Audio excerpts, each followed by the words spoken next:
Assalamualaikum warahmatullahi wabarakatuh. Semangat selalu anak-anak Indonesia. Tentu kalian sudah memahami apa definisi dari pendapatan ataupun belanja.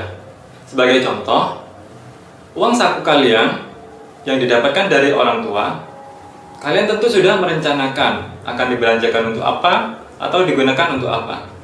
Begitupun dengan anggaran pendapatan dan belanja negara.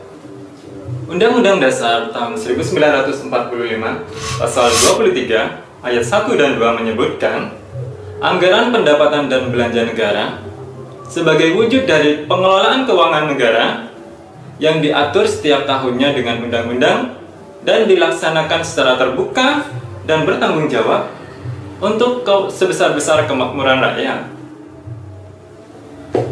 Prosesnya, rancangan undang-undang anggaran pendapatan dan belanja negara diajukan oleh Presiden untuk dibahas bersama Dewan Perwakilan Rakyat dengan memperhatikan pertimbangan Dewan Perwakilan Daerah.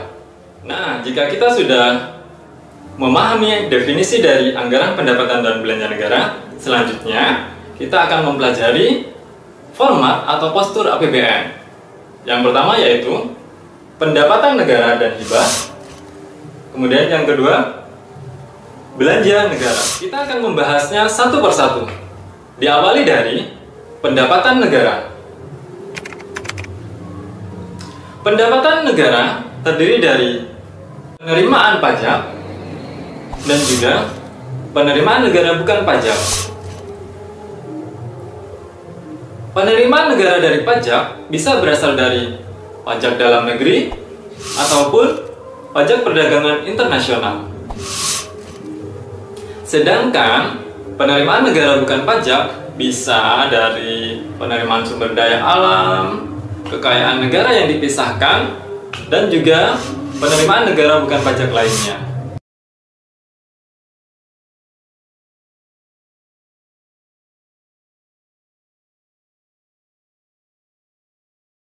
Berikutnya, kita akan mempelajari tentang belanja negara yang terdiri dari belanja pemerintah pusat dan transfer ke daerah serta dana desa. Kita awali dari belanja pemerintah pusat. Terdiri dari apa saja? Ada belanja pegawai, contohnya belanja gaji dan tunjangan pegawai. Kemudian yang kedua, ada belanja barang, yaitu belanja peralatan dan perlengkapan kantor seperti kertas, buku, alat tulis, majalah, dan lain-lain. Berikutnya, belanja modal, yaitu pembangunan sarana dan fasilitas umum, gedung, jalan, sekolah, dan lain-lain. Berikutnya juga ada bunga utang, yaitu dipergunakan untuk pembayaran bunga utang pemerintah. Ada juga belanja subsidi, yaitu subsidi bahan bakar minyak, listrik, pendidikan, kesehatan, pangan, dan lain-lain.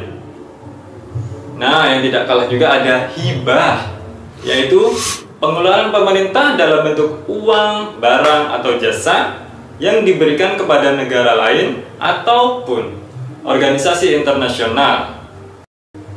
Ada bantuan sosial. Bantuan sosial untuk korban bencana alam seperti banjir, gunung meletus, gempa bumi, tsunami, dan lain-lain.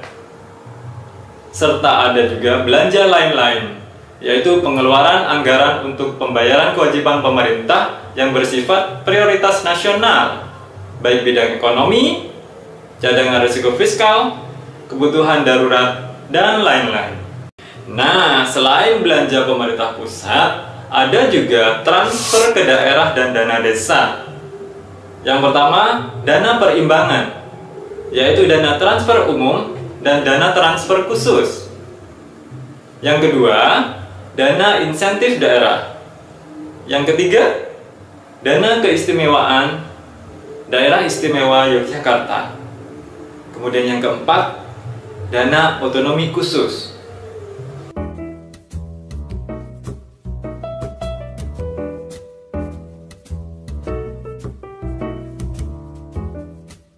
Di dalam postur anggaran pendapatan dan belanja negara, ada juga yang dimaksud dengan keseimbangan primer, yaitu total penerimaan negara dikurangi dengan total belanja negara, yang mana tidak termasuk pembayaran bunga utang.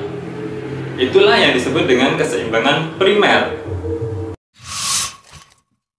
Dengan istilah surplus atau defisit adalah total penerimaan negara dikurangi dengan total belanja negara.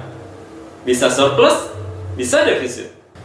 Nah, anak-anakku, bagaimana? Kalian tentu sudah bisa memahami apa itu definisi APBN, kemudian postur atau format APBN. Semoga apa yang kita pelajari kali ini bisa bermanfaat untuk kita semua. Demikianlah pembelajaran kita kali ini terkait dengan anggaran pendapatan dan belanja negara, APBN.